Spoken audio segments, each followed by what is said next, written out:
Dans le cadre du projet d'extension, le musée Unterlinden a entamé, au cours de l'année 2012, un vaste chantier de collection qui vise à compléter l'inventaire de ces collections, à les conditionner et à les envoyer dans une réserve extérieure. La réserve dans laquelle nous nous trouvons aujourd'hui étant touchée directement par les travaux. Les collections doivent donc être sorties de cet espace afin de mener à bien le chantier. L'ensemble des collections est marqué de son numéro d'inventaire, c'est-à-dire qu'on passe une petite couche d'un vernis qu'on appelle du paraloïde B72 qui a la capacité d'être réversible grâce à des solvants.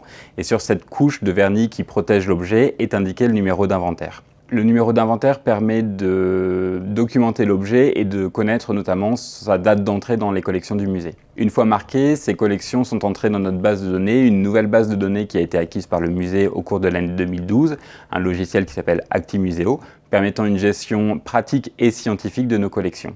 En vue de leur transport, les collections sont ensuite conditionnées, c'est-à-dire qu'on conçoit, grâce à des bacs gerbables en plastique ou des boîtes en polypropylène qui sont neutres, des emballages qui permettent leur transport pratique, aisé et sans risque pour l'objet. Le conditionnement des collections est une opération relativement délicate puisqu'elle prévoit le maniement de l'objet et surtout sa conservation. C'est la raison pour laquelle on emploie des matériaux de conservation. Donc je vous ai parlé de boîtes en polypropylène ou de bacs gerbables en plastique neutre afin que dans le temps, ces matériaux ne dégagent pas de gaz qui puissent nuire à la conservation de l'objet et permettre une conservation durable sur plusieurs années. Une fois conditionnées, les œuvres sont placées dans des boîtes ou des bacs gerbables avec un numéro et surtout un numéro de code barre qui nous permettra, une fois transportées dans nos réserves extérieures, de pouvoir les localiser grâce à notre base de données.